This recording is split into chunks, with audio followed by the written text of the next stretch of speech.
This news is sponsored by Abhyuday Piles. नमस्कार, महान्यूज 7च्या महाराष्ट्र बातमीपत्रात मी संगीता चव्हाण आपलं सर्वांचं स्वागत करते।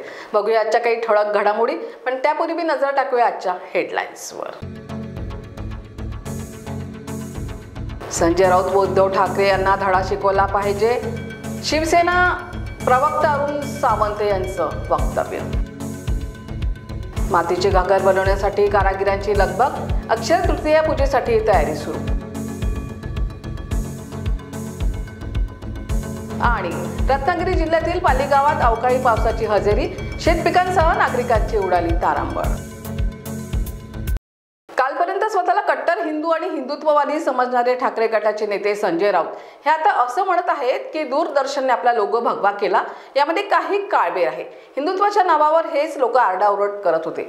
आम्ही हिंदुत्ववादी आणि हिंदुत्ववादीच्या नावावर मत मागत होतो। आज त्यांना हिंदू आणि भगवा रंग याचा तिरस्कार वाटायला लागलेला आहे। जेव्हापासून हे काँग्रेसच्या मांडीला मांडी लावून बसले आहेत, तेव्हापासून हे हिंदुत्ववादाचा विरोध करायला लागले आहेत। आजपर्यंत त्यांनी हिंदुत्वाच्या नावावर मतं मागितली आणि सत्ता भोगली आहे।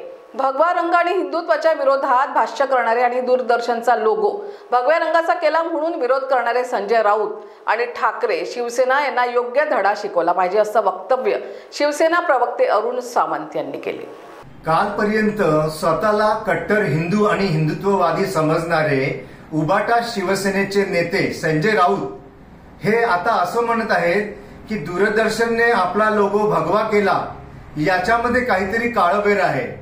आता पहा, हिंदुत्वाच्या नावावरती हेच सर्वजण आरडाओरड करत होते, आम्ही हिंदुत्ववादी आणि हिंदुत्वाच्या नावावरती मतं मागत होते। आज त्यांना हिंदू आणि भगवा रंग याचा तिरस्कार वाटायला लागलेला आहे। जेव्हापासून हे काँग्रेसच्या मांडीला मांडी लावून बसलेले आहेत, तेव्हापासून हे हिंदुत्वाचा विरोध करायला लागलेले आहेत आणि आजपर्यंत यांनी हिंदुत्वाच्या नावावरतीच मतं मागितली आणि सत्ता भोगली। तेव्हा यांच्या या दुटप्पी भूमिकेला जनतेने या निवडणुकीच्या काळामध्ये योग्य ते उत्तर दिलं पाहिजे आणि खरे हिंदुत्ववादी जे कोणी आहेत, जे आज देशामध्ये आणि या राज्यामध्ये विकासाची कामं करत आहेत, उदाहरणार्थ आदरणीय नरेंद्र मोदीजी आणि आदरणीय महायुतीचे म्हणजे शिवसेनेचे मुख्यमंत्री एकनाथजी शिंदे यांच्या पाठीशी ठामपणे उभं राहिलं पाहिजे आणि यांना योग्य तो धडा शिकविला पाहिजे। आपण पाहिलं असेल काही दिवसांपूर्वी हवेमध्ये असा शेळा गरागरा फिरून हेच संजय राऊत भगव्या रंगाचं उदात्तीकरण करत होते आणि आज त्याच भगव्या रंगाच्या विरोधात हे भाष्य करत आहेत। तेव्हा सर्वांनी सावधान राहिलं पाहिजे आणि उबाटा शिवसेना आणि या संजय राऊतांना योग्य तो धडा शिकविला पाहिजे। जय हिंद, जय महाराष्ट्र। उत्तर महाराष्ट्रामध्ये अक्षय तृतीयेला मातीच्या घागरीला मोठ्या प्रमाणावर मागणी होत असते। गरिबांपासून तर श्रीमंतांपर्यंत प्रत्येक घरामध्ये मातीच्या घागरीची पूजा करण्यात येते। त्यासाठी घागर बनवण्यासाठी अक्षय तृतीयेच्या आधी 2 महिन्यांपासून कामाला लागलेले असतात। घरातील सर्व सदस्य घागर बनवण्यासाठी मेहनत करत असतात। घागर बनविण्यासाठी लागणारा कच्चा माल बाहेरून आणावा लागत असतो। नंतर त्या मातीला पाण्यात भिजवून गोळा करून घागर बनविली जाते। मातीपासून घागर बनविल्यानंतर त्या घागरीतला कचरा व लाकडापासून भाजवली जाते, नंतर ती तयार होते। अक्षय तृतीयेच्या निमित्त ग्रामीण भागामध्ये विक्रीसाठी काही व्यापारी होलसेल भावात घेऊन जातात, तर अक्षय तृतीयेच्या दिवशी स्वतः नागरिकांना विक्री करीत असते। गेल्या 2 महिन्यांपासून संपूर्ण कुटुंब पहाटे 4 वाजेपासून तर रात्रीचे 10 वाजेपर्यंत घागर बनविण्याचे काम करतात, असे घागर बनविणाऱ्या कारागीर यांनी मत व्यक्त केले। 2 महिन्यापासून आम्ही अक्षय तृतीयाची घागर तयार करतो आणि लहान मुलाबाळांना म्हणजे काम करून त्यांच्याकडून आम्ही थोडंफार काम करून घेतो। आम्ही सकाळी 4 वाजेपासून ते रात्री 12 वाजेपर्यंत हा व्यवसाय करत असतो। पण आम्हाला म्हणजे कमीत कमी 2 महिन्यापासून आम्हाला घागऱ्याला लागावे लागते आणि अक्षय तृतीयाच्या वेळेस आम्ही सर्वजण 10 लोक असून 2-300 घागर करून आम्ही एकत्र विकू शकतो। संपूर्ण कुटुंब हेच काम करत असतं? हो, आमचे संपूर्ण कुटुंब हे मातीचेच काम करत असतात। तर या घागरचे भाव काय आहे? हा, घागरचे रेट आम्ही मागच्या वर्षापासून 100 रुपये ठेवले आणि या वर्षाला पण आम्ही 100 रुपये देणार आहे। हो, कच्च्या मटेरियलमध्ये आम्हाला मातीची टीप आता 2,500 रुपयाला पडते, रेलच्या मारुती जवळची माती, आणि त्याच्यात दुसरी मिक्स माती येते, ती सुद्धा मला 1000 रुपयाची ट्रीप पडते। म्हणजे ते पूर्ण हे मेहनतीचं काम आहे. हो, सर्व मेहनतीचे. आम्हाला दुसरा व्यवसाय याच्याऐवजी आम्हाला दुसरा व्यवसाय कोणताच नाही. आम्हाला सर्व मटेरियल विकत आणावं. अगोदर फुकट भेटत होतं, पण आम्हाला काडी कचरे सुद्धा विकत आणावं लागतंय आता. जिल्ह्यात मागील 2 दिवस ढगाळ वातावरण होते. या पार्श्वभूमीवर प्रशासनाने अवकाळी पावसाची शक्यता वर्तवली होती. गुरुवारी दुपारनंतर जिल्ह्यात ठिकठिकाणी अवकाळी पाऊस पडला. रत्नागिरीत पाऊस चांगलाच बरसला. अचानक आलेल्या या पावसाने नागरिकांची तारांबळ उडाली. रत्नागिरी जिल्ह्यातील पाली गावात अवकाळी पावसानं हजेरी लावली, ज्यामुळे मात्र शेत पिकांचं प्रचंड मोठ्या प्रमाणात नुकसान झालं. चंद्रपुरात प्रतिभा धानोरकर यांचा धसका घेतलेल्या भाजपने यंत्रणा मॅनेज करून ईव्हीएम व प्रतिभा धानोरकर यांच्या नावापुढे कॅन्सल्ड नावाचा शिक्का मारण्यात आलेला आहे. लोकशाहीच्या अंताची ही एक प्रकारे सुरुवात भाजपने केलेली आहे, असा आरोप मतदार बांधवांनी केलाय.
हिंगोली लोकसभेच्या निवडणुकीच्या अनुषंगाने सर्व पक्षाचे पदाधिकारी कार्यकर्ते आपापल्या पक्षाचा प्रचार करताना दिसून येत आहेत.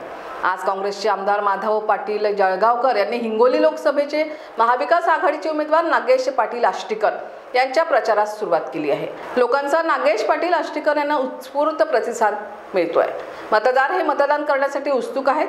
तसेच केंद्र सरकार व राज्य सरकारने खोटे बोलून जनतेची दिशाभूल करण्याचे काम केले आहे, अशी प्रतिक्रिया आमदार माधव पाटील जळगावकर यांनी यावेळी दिली. लोकसभेचे उमेदवार नागेश पाटील आष्टीकर यांच्या प्रचारासाठी आम्ही गावगाव त्या ठिकाणी फिरत आहोत आणि प्रतिसाद कसा आहे हे मला विचारण्यापेक्षा इथं आमच्या सापतीच्या जी मंडळी या ठिकाणी आज सगळे मतदार बांधव आहेत त्यांना विचारलं तर तुम्हाला सांगतील की या ठिकाणी परिस्थिती काय. कारण मी संबंध तालुकाभर गावगाव फिरत असते वेळेस लोकांचा उत्स्फूर्त प्रतिसाद त्या ठिकाणी नागेश पाटलांना मतदान देण्यासाठी उत्सुक आहेत. आणि हे जे सरकार आहे, केंद्र सरकार असो का राज्य सरकार, यांनी वेळोवेळी जनतेची दिशाभूल, खोटं बोलण्याचं आणि काम तर कुठलं या ठिकाणी या 5 वर्षात या 2.5 वर्षात राज्य शासनानं कुठलं काम केलं नाही. केंद्र शासनाने या ठिकाणी 10 वर्षामध्ये गोरगरिबाची त्या ठिकाणी दिशाभूल करण्याचं काम केलं आणि घोषणा एवढ्या केल्या की त्याच्यामध्ये 10% सुद्धा यांनी त्या ठिकाणी म्हणजे जे घोषणा केली त्याचं 10% सुद्धा त्यांनी काम केलं नाही. काल मी काही गावामध्ये जसं तुम्ही आता म्हणलात, मी काल काही गावामध्ये गेलो होतो. त्या गावामध्ये सुद्धा मागच्या विधानसभेच्या निवडणुकीमध्ये हीच परिस्थिती होती. त्या गावामध्ये गेल्यानंतर त्या गावचे सगळे नागरिक त्या ठिकाणी माझ्या त्या कार्यक्रमाला किंवा मी गेलो तिथे भेटण्यासाठी सर्व गाव उपस्थित होतं. मी हेच मुद्दा गावकऱ्यांना जेव्हा विचारला तर गावकरी म्हणले, साहेब आमची फार मोठी चूक त्यावेळेस झाली. आता आम्ही नागेश पाटलांना उद्याच्या मतदानामध्ये मागच्या वेळेस जे गावामध्ये मतदान पडलं त्याच्या व्याजासहित यावेळेस आम्ही भरपाई करू आणि जवळपास 70-80% मतदान हे नागेश पाटलाच्या पारड्यात. भाजपने मला उमेदवारी दिली त्याबद्दल पंतप्रधान नरेंद्र मोदी, अमित शहा, JP नड्डा तसेच देवेंद्र फडणवीस यांचा मी आभारी. त्यांच्यामुळेच मला लोकसभेची उमेदवारी मिळाली. गोव्याचे मुख्यमंत्री माझ्यासोबत आहेत, त्यांचे आभार मानतो. शक्ती प्रदर्शन दाखविण्याची गरज नाही. रत्नागिरी सिंधुदुर्गमध्ये भाजपची मोठी ताकद आहे. तसेच सोबतीला महायुतीचा घटक पक्षांची ताकद असल्यामुळे 2 ते 3 लाख मतांनी निवडून येणार असा विश्वास केंद्रीय मंत्री नारायण राणे यांनी व्यक्त केला. प्रतिक्रिया मनामध्ये प्रश्न येत नाही की मला भारतीय जनता पक्षाने रत्नागिरी सिंधुदुर्ग जिल्ह्यातून लोकसभेसाठी उमेदवारी दिली आहे. त्याबद्दल मी माननीय पंतप्रधान नरेंद्र मोदीजी, सन्माननीय अमितजी शाह आणि भारतीय जनता पक्षाचे राष्ट्राध्यक्ष सन्माननीय नड्डाजी आणि देवेंद्र फडणवीस यांचा अतिशय रूढी आहे की त्यांच्यामुळे मला लोकसभा लढण्याची संधी मिळते आहे. आणि आज मी फॉर्म भरायला निघालो आहे. गोव्याचे मुख्यमंत्री अशा प्रसंगी उपस्थित राहिलेले आहेत, त्यांचे आभार मानतो. आणि कुठे जाण्यापूर्वी पत्रकार तर समोरच असतात, तर त्यांच्या शुभेच्छा घेऊन मी फॉर्म भरायला निघालो आहे. धन्यवाद सर. तुमचं सहकार्य मिळालं तर 2.5-3 लाखावर जिंकेल. पत्रकारांचं सहकार्य लाभलं तर जोरदार शक्ती प्रदर्शन असणार आहे. आता नारायण राणे आणि शक्ती परत समीकरण आहे, त्यामुळे सांगायला काय पाहिजे. लोकांचा प्रतिसाद आहे, दोन्ही जिल्ह्यातले लोक प्रेम करतायत आणि त्याच्यामुळे शक्ती प्रदर्शन मुद्दा म्हणून कोणासाठी दाखवायसाठी नाही. या दोन्ही जिल्ह्यात भारतीय जनता पक्षाची ताकद आहे आणि त्याशिवाय सन्माननीय एकनाथजी शिंदे, सन्माननीय अजित पवार यांची ताकद मिळालेली आहे. नाही, वेगळं काही नाहीये. उदय सामंत आमचे मित्र आहेत, अनेक वर्ष राजकारणात आमच्या सोबत आहेत. त्यांचे वडील 83 वर्षाचे आहेत. ते मला भेटायला येत होते. मी बोललो मी तुमच्या घरी येतो, कारण ऑन द वे आहे, मी रत्नागिरी निघाल तो पाली करून जाईन आणि म्हणून भेटायला गेलो. प्रादेशिक बातमीपत्रात वेळ झाला इथेच थांबण्याची. आपण बघत रहा महान्यूज 7. नमस्कार. सबसे अलग दिखेगी आपकी पसंद कृष्णा मेंस. इंडियन हो या इंडो वेस्टर्न स्टाइल में अलग कृष्णा मेंस. कृष्णा मेंस, हमसे सस्ता कोई ना बेचे. दूल्हे राजा की पसंद कृष्णा मेंस. हमारे यहाँ coat pant, kurta pyjama, jacket, sherwani, shirt, jeans सब कुछ एक ही छत के नीचे. कोट पैंट 3050 से लेकर 20,000 तक, कुर्ता पैजामा 500 से लेकर 2000 तक. हमारा पता कृष्णा मेंस, नंगा पुतला चौक, जागनाथ रोड, गांधी बाग, नागपुर. क्या आप भी पाइल से परेशान हैं? क्या इलाज करने के बावजूद भी आपकी पाइल से जुड़ी समस्याएं दूर नहीं हो रही हैं? तो जड़ से खत्म करने की चिंता अब छोड़िए, क्योंकि अब Arogyam clinic and piles relief centre में होगा लेजर टेक्निक से आपका इलाज. बिना तकलीफ से लेजर टेक्निक और दूरबीन द्वारा इलाज. बिना ऑपरेशन, हर्निया, अपेंडिक्स जैसे इलाज अब दूरबीन द्वारा. आरोग्यम में इलाज पर बड़ी छूट. पहले आए और बेहतर इलाज पाएं. हमारा पता प्लॉट नंबर 29, डोए लेआउट, जिंगाबाई टाकली, Mankapur, Nagpur. All problems one solution under the guidance of Dr. Sachin Jipkate. Central India's largest reliable multi-speciality hospital coming soon. Integrity super specialist hospital end research institute of Nagpur अब नागपुर में अत्याधुनिक सुविधाओं के साथ ICU, modular operation theatre, maternity surgery end laparoscopy surgery, orthopaedic end joint replacement, dialysis unit, pathology end pharmacy. Our address Vinoba Nagar, Kharbi Ring Road, Nagpur. Our contact 8668792352 9801980100. बढ़ती महंगाई के इस दौर में महिलाओं को आत्मनिर्भर बनाने के लिए ट्विंकल महिला अर्बन कोऑपरेटिव लाया है केवल महिलाओं के लिए 20,000 से 3 लाख तक पर्सनल लोन, वो भी 12% की ब्याज दर पर. साथ ही पाएं फिक्स डिपॉजिट पर सर्वाधिक इंटरेस्ट रेट, FD पर 10%, RD पर 11%. तो आज ही पहुंचे ट्विंकल महिला अर्बन कोऑपरेटिव बैंक, कनीश नगर, सकरतला, या फिर संपर्क करें 9706011342 और 8275617469 पर. अपने वेडिंग प्लान को बनाइए फन और एंटरटेनमेंट से भरा event Gangotri resorts and lawn के साथ, जहां आपको आपकी वेडिंग के लिए मिलेगी अट्रैक्टिव एंटरटेनमेंट और फन से भरी एक परफेक्ट लोकेशन. यहाँ आपको मिलेगा धमाकेदार पूल साइड पार्टी करने का मौका with water slider, boating paddle, baby pool, swimming pool and craziest rain dance with DJ. सिर्फ इतना ही नहीं, यहाँ आपके मनोरंजन के लिए उपलब्ध है modified jeep ride end kids entertainment free ride भी।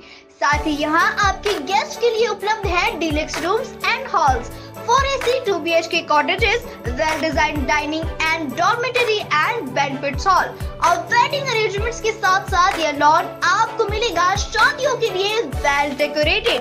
साथ ही आपकी सुविधा के लिए प्राइवेट पार्किंग विद गार्ड्स भी उपलब्ध। तो इतना सब कुछ मिलेगा, वो भी सिर्फ एक ही छत के नीचे। तो अब देर किस बात की, आज ही अपनी बुकिंग कंफर्म करें गंगोत्री रिजॉर्ट्स एंड लॉन के साथ। For more details and bookings, please contact Kishore Thakurdas Jetwani on 9325305344 पर या कॉल करें 7972585197 पर। नागपुर का सबसे भरोसेमंद हॉस्पिटल कार्य पाइल्स लेजर हॉस्पिटल। हमारे यहाँ आयुर्वेदिक व लेजर से उपचार होता है।